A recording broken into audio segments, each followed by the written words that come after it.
Hey guys, this is Aaron from Total Brakes and Rennpart. This is an update video. I guess it's been 2 months since the last one, which a lot of stuff has happened since then. Number one, I haven't changed at all. It's the exact same thing I had on in the last video, so I got that going for me. The last video I made when Tropical Storm Debbie was coming through, which was just a rain soaker, but nothing super catastrophic. And then, man, 2 weeks ago, Hurricane Helen just wreaked havoc on the North Carolina mountains. So, for anyone in those areas out there, feel for you. That is such a catastrophic event. I actually, right after it happened, I went just right up the street here to the Meadows of Dan. It's about 45 minutes from me, which is nowhere near the catastrophic damage, but there were trees down about every eighth of mile on the parkway and in the surrounding areas. So I think it was just when you got up to elevation in this area, the devastation was insane, and of course the flooding out there. But I won't go on about that. Um, but just a sad situation. So hopefully 2 months from now, if I do another update, there will be no more hurricanes or natural disasters to talk about. But so back to the car. Car's back together. We had a track day, VIR full course. First Settlers Porsche Club was instructing and driving. It's fun to see some of you people out there and to go do what we love. That's what it's all about.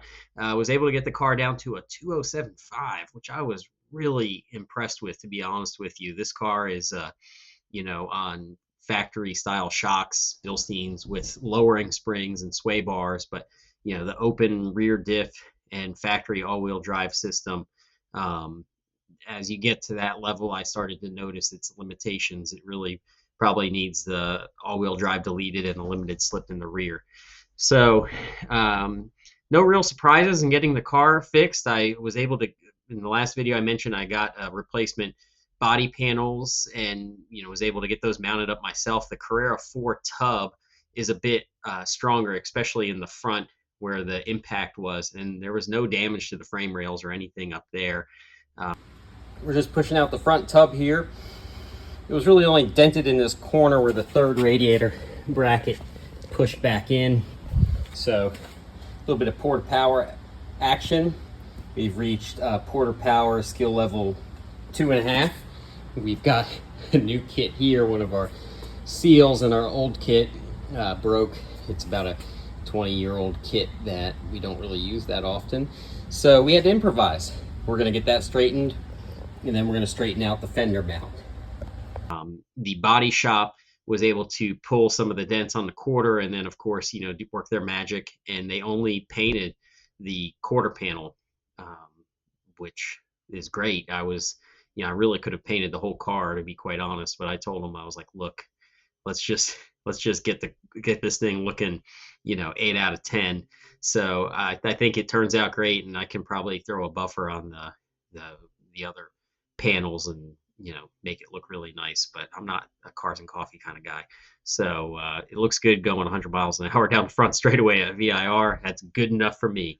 So but other than that, not much else. I did have some RE71 RSs blow out on me. It was kind of weird. Maybe because they were in an accident. I don't know. That might have not been that smart of me to reuse them, but they were fine. They balanced out fine. I guess the car did kind of jump in the air. I don't think I want to.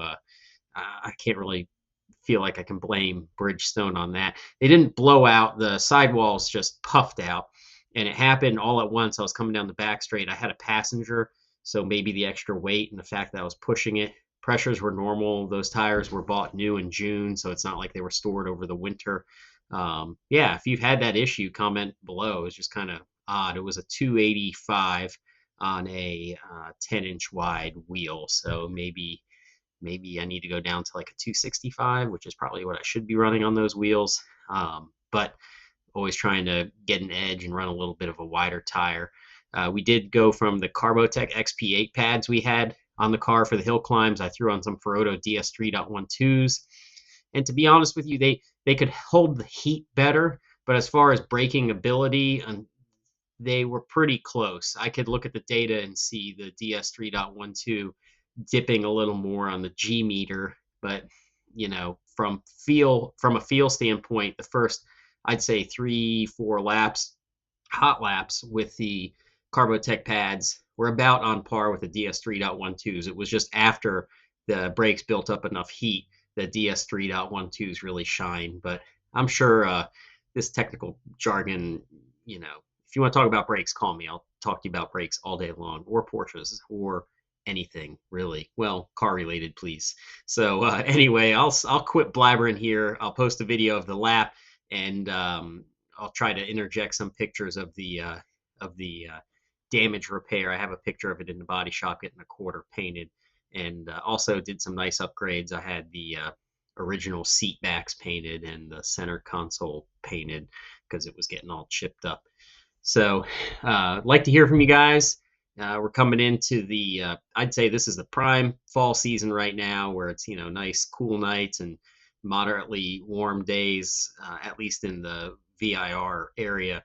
So reach out, and I'd love to hear from you guys, and I'm looking forward to seeing the Hill Climb folks next season. If anyone's getting together before the holidays, let me know. I'd be willing to drive out and meet some people. I think that'd be a lot of fun.